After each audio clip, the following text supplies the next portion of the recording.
Hello to all my current and former coworkers at Oracle. At 6 a.m. yesterday, Oracle laid off 30,000 of us. I was fortunate I was not one of them, but I'm really tired of this shit. My name is Jason Fistick. I'm a project manager here at Oracle, working in our federal healthcare contracts for the VA and DoD. So I'm a Cerner acquisition. I also coach youth sports. I work with kids nowadays, but I've been a head coach at the collegiate level. My point in telling you this is that, like many of you, I work multiple jobs. Now, I've added to that recently. Now I'm a congressional candidate for Ohio's 3rd District, and that's the capacity in which I'm talking to you today, as a private citizen and a congressional candidate. And if you're wondering, no, the congressional candidate job pays nothing. There's no money there. All right. And the only reason I'm still employed here at Oracle is luck. But I'm more angry today for 30,000 of you who had your livelihoods taken away from you to fund Oracle's corporate debt than I am grateful to be one of the lucky ones left. My job at Oracle is my livelihood. I don't get paid for the congressional candidacy, and the coaching is part-time. So whether I like it or not, I need this job. And many of you feel the exact same way right now. So although I need this job, I'm going to speak up anyway, and there may be consequences for that. Before I go on though, so please share this video with others. With the Oracle acquisition of TikTok's US data operations, we now assist with the monitoring of content for TikTok. In January, ByteDance updated the algorithm to prioritize shares over everything else. So let's test the algorithm versus any content removal practices that may be occurring and see which one wins. Let's see if this is considered improper influence or not. So again, I'm running for Congress in Ohio's 3rd District here in Columbus, Ohio. That probably doesn't do you much good unless you live in Columbus, but I don't think many Oracle employees do. But I am running under the American People's Party platform. That is at theamericanpeoplesparty.org. It is an economic platform that has been constructed by professionals like ourselves, members of the Department of Defense, and former and current members of the armed forces. Our policies are completely different from the political parties currently dominating the conversation. Now, many of us are aware of the math behind today's 30,000 layoffs, but not everyone is. Oracle execs took on about $58 billion in new debt over the last 2 months to cover a massive $300 billion data center partnership with OpenAI. Now, they're still going to need an additional $50 billion more, so who's next on the chopping block? I don't know. But what is this all for? Well, since Palantir, whose only product is surveillance, and OpenAI are our partners, I think it's safe to infer, alongside Larry's quotes about monitoring everyone 24/7, that a major use of these servers will be tracking the population. So, if that's the case, they fired 30,000 people today to buy the physical hardware required to most likely monitor the public. And since we are the public, it kind of looks like they are firing us to monitor us. Coworkers, our American People's Party policies are specifically designed to protect you and the rest of the country. So here are a few you may find relevant. This isn't all of them, of course, but there's the AI Jobs and Home Protections Act. Under this law, if a corporation replaces you with AI, well, they're legally required to pay you 100% of your salary for 5 years. Yeah, how would that compare to the RIFs that you got? That's because AI must function as an operational tool that is a force multiplier, not a force replacer. And we've got what we call the American Faces Act. This permanently bans the federal government from using AI to track the daily movements of American citizens. Federal, state, and local law enforcement will be prohibited from operating facial recognition networks, tracking biometric data, or running continuous mass surveillance in public spaces. We're also making it illegal for corporations to sell or operate these systems for city governments. They do not get to build a tracking grid and point it at all of us, the American public. Then there's the AI black box accountability mandate. Now, I'll be transparent with you all. I'm not a huge AI guy, but one of our consultants in this project is, and influence this mandate.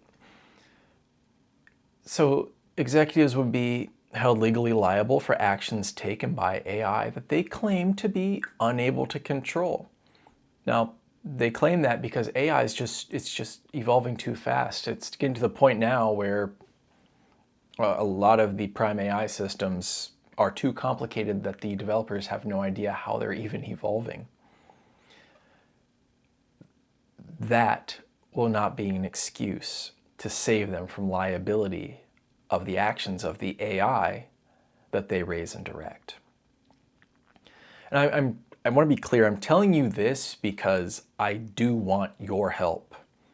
We need your help. I need your help. So check out our policies. Start there, and you can actually reach me directly at any time outside of working hours, preferably not on Slack, but you can reach me through our websites that you see at the top and bottom of your screen. Whew. You might not see me on Slack tomorrow, and here's why. Larry Ellison, I would like to address you directly instead of talking about you. Larry, I know I'm a non-entity to you. I'm nobody. You can snap your fingers and end my employment, and I'm sure that since you're the most powerful man in the world and the literal king of information, that you could choose to do a lot more than just remove me as an employee. Now, I'd be lying if I said I wasn't terrified of that power. I'm not naive or stupid, but there's a point where you just have to not care. See, what you and the rest of the billionaire class are doing to us is wrong, and it needs to stop now. And that's why I'm running for Congress. I'm telling you this in the capacity of a congressional candidate. I'm talking specifically about the dark enlightenment plans for the constant surveillance and the social control, the project to deconstruct the United States government and turn America into a corporate-controlled regions, and then, visibly accelerating this process during an economic collapse. I'm watching you guys do this. I know that you and the billionaire class are fully aware that we have reached the critical inflation, cost of goods, median wage point. All those pieces come together and it initiates the economic collapse, the cascade. We're in year one. So if you'll give me a moment to address my coworkers again and bring them up to speed, because many of us are just too tired to dig through all of the information coming at us from all the angles, it can be hard to identify what's happening. So to my coworkers, again, I'm talking to you as a private citizen, we've just crossed into the economic collapse cascade. The primary factors are the scarcity of oil. We don't produce enough of it here in the US, and our inability to gather and transport resources without that oil. Additionally, since the 1970s, the backbone of the US economy and our international trade agreements rely on a concept agreement called the petrodollar. I'm not going to bore you with the details, but basically the system operates on the false assumption that oil is infinite and that other countries will permanently buy oil using the US dollar. Simply put, the US financial system to back our economy was set up in the 1970s as a giant bullshit sandwich. And the contents of that bullshit sandwich have expired. Larry, I'll speak to you directly again. So as the economy and the market retract, You and your allies appear to be replacing the financial leverage you are used to having over the population with physical surveillance leverage instead. That is why the surveillance grid is being built. Preparations to control and contain the people of the United States during the collapse are underway right this minute. And it looks like you are protecting yourself and your peers from the general public for when conditions start getting really bad. So I'm curious, what's your estimate on when things will get really bad? I'm guessing 3 to 5 years before it really hits we the people hard. But it's obvious that people can already tell things are wrong, they just don't know what it is. And you can call me cynical, but it looks like one of your parts in this dark enlightenment project is manipulating us, taking over the US TikTok algorithm and assisting your son financially to be the next television mogul and purveyor of information. Now I get it. You personally did not cause this collapse, and you personally cannot stop it. The stupid petrodollar system has been the backbone since the 1970s, but 24/7 continuous surveillance and punishment is an unacceptable solution. If your class of people need to watch the population at all times, it means you're living in constant fear of the public. Look, I don't know you. I don't know if we would have anything in common, but if I saw you walking down the street, I have no animosity towards you. It's not appropriate. I don't know you. I'll just whatever fiction is out there, or whatever image of yourself has been created. So what's the point? What's the reason for the fear? So let's change the underlying conditions so you don't have to be afraid. And honestly, I prefer we change those conditions so that we don't have to be afraid either. We also have feelings and would prefer to not constantly be living in fear, and surveilled, or homeless, or fearing retribution due to what is ever manufactured with the surveillance. Now, Larry, I'm a coach. I work with kids. I mentioned that when I was talking to my coworkers earlier. So I've learned about leadership. I'm not going to claim to be the best leader, but I've always thought it best to lead by example when possible. So I was just wondering, would you be okay with leading by example and live streaming your life, location, and financial transactions to all of us 24 hours a day, 7 days a week? We'll all watch and determine if you're on your best behavior.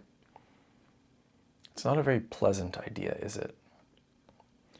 You and your associates believe that yourselves, the tech CEOs, strangely enough, you happen to be the solution, should dictate the direction of this country because you possess the most wealth. You consider yourselves incredibly wise. You consider yourselves critical thinkers. You adhere to the dark enlightenment ideology, which promotes replacing traditional government with corporate control. You believe you should take over because the government is broken. And it is.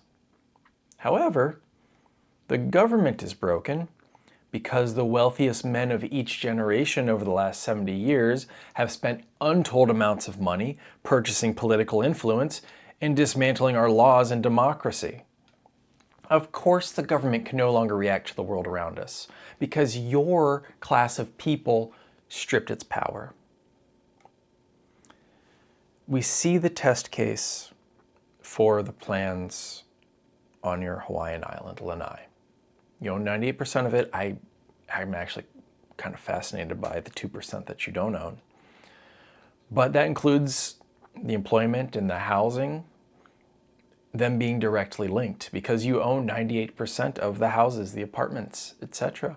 So if a person is fired on your island, right, they lose their housing contract. And I know that's the same domestic plan for the entire country. I've read the white papers from Blackstone and Vanguard. That's why those firms are trying to purchase all the available housing. It's a strict control mechanism. If people own nothing, they require you for shelter and food. They require your approval, forcing complete compliance. That good behavior you've talked about. Now, we, the American People's Party, which I represent, propose a different solution. Since the core problem is energy, we must rebuild the American energy grid. So we propose the rapid deployment of 600 safe, zero-waste SMR nuclear plants over the next 20 years. It'll only take about 15 for us to reach the needed threshold. So the extra 5 years of deployment is actually in excess. Now, to accomplish this, we'll create a new sorry, I'm tripping over my words tonight, but it's probably why I'm just an employee and not an employer. We're going to create a new non-combat branch of the military. It will be open to all U.S. citizens over the age of 18. Pay starts at $30 an hour, and after 2 years, it pays an additional $100,000 tax-free bonus.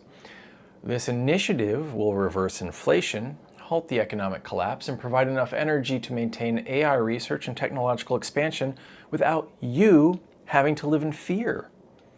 America will produce more energy than it consumes. This also takes care of the growing population of desperate people, and it doesn't require police, barriers, prisons, or 24/7 surveillance. Now, I will acknowledge that it looks like you have given the current administration the plans to increase our nuclear energy production through 2050. But it's an insufficient upgrade, and it's managed and rolled out in a way that reinforces this techno-dictatorship idea that you guys have. So that's a hard no. Your peer group being even more in control of our lives than it is now is the hardest no. I live with my workplace reality every day. That's more than enough for me. So how do we poor people fund this? Well, we look to the market. We will implement a $1 billion wealth cap that you will not be thrilled with. But we're not taxing you, and we're not taking your real world assets. In fact, all your non-liquid assets over the $1 billion cap, all those shares, they'll move to an escrow account. They're not being possessed. They're being put in escrow. And that will be used to direct the physical reconstruction of the United States energy grid. You will retain your primary shareholder status and power within Oracle. And in 20 years, the population will get to vote again on releasing the escrow account back. By that time, we will have been able to take care of these issues. And that's honestly the difference between people like you and I. With our plan, you keep Lanai, your boats, your properties, and $1 billion always at your fingertips. And I've taken into account the things you've accomplished, and we've found a way to respect that reality as much as possible. The version of our future that is obviously intended by your peer group, though, doesn't take anyone else into account unless they benefit you directly. It completely disrespects other people, including all of us who do and have worked for you. You pride yourself on critical thinking, so apply it here. Accept the wealth cap, work with us to rebuild the grid, and remove the stress and constant fear you must be living with that makes you think that your path is a good idea in the first place. Or you can keep pushing this until the system completely breaks and you're stuck living in a fortified mansion, a gilded cage. You cannot take our livelihoods, hoard the housing, and suppress the wages to fund your surveillance grid without accelerating the economic collapse. You are creating the monsters you are afraid of. When the collapse completes, your wealth, it only buys you the isolation in that gilded cage. You want to spend the rest of your life hiding, monitoring automated status messages and updates upon public uprisings? That is an exhausting way to live. I would never in a billion years, expect to cross your path in public at some grocery store. But wouldn't it be great for you if you felt safe enough around other people for that to be possible? Wouldn't it be a better life to be a really big fish in a clean, pristine lake than to be the biggest fish in a lake full of sewage? All it takes is creating the conditions where people aren't desperate or angry. So that's what we plan to do. And again, ideology free. So to my current coworkers, and to you, Larry, as well, I have no desire to harm Oracle, your employment, your livelihoods. I understand we as workers are just fulfilling government contracts with this work, though some of us are closer to the government than others. Looking at you, Larry. Look, I'm doing this to change the nature of the government contracts. And I don't know what exactly that will be, but there's no reason Oracle wouldn't still receive contracts, because this is not retaliatory. I enjoy most of my coworkers. I imagine most of them don't enjoy me, but that's okay. We're all weirdos. Yeah.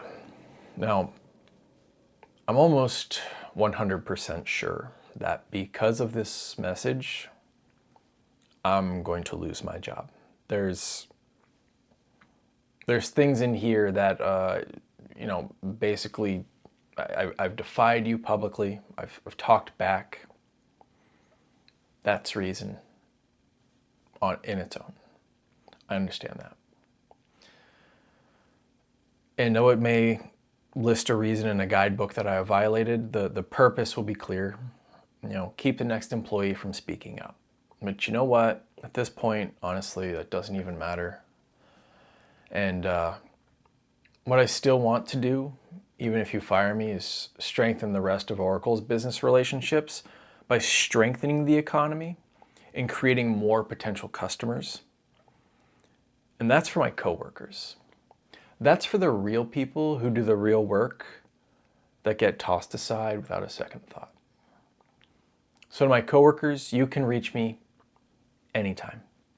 Send me a message directly at jasonforohio.com or to all of the American People's Party leadership team at theamericanpeoplesparty.org. I mean what I'm about to say.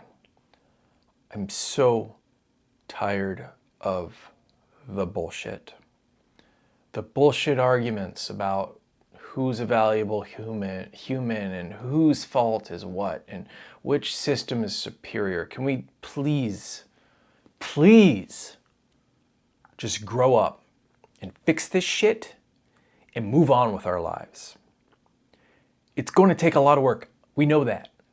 But all of that work is so much better than sitting at home paralyzed while tuning into the news cycle every second to find out what the day's horrors are. Let's just get to work instead, so that there will be fewer horrors. I'm ready to do it with you, all of you. I'm Jason Fistick. I don't know if I'm going to be employed tomorrow, but right now, as of this recording, I am your Oracle coworker, and I would like you to join me on your own time, on your own terms, if you agree with our policies. It's okay not to agree. Thanks.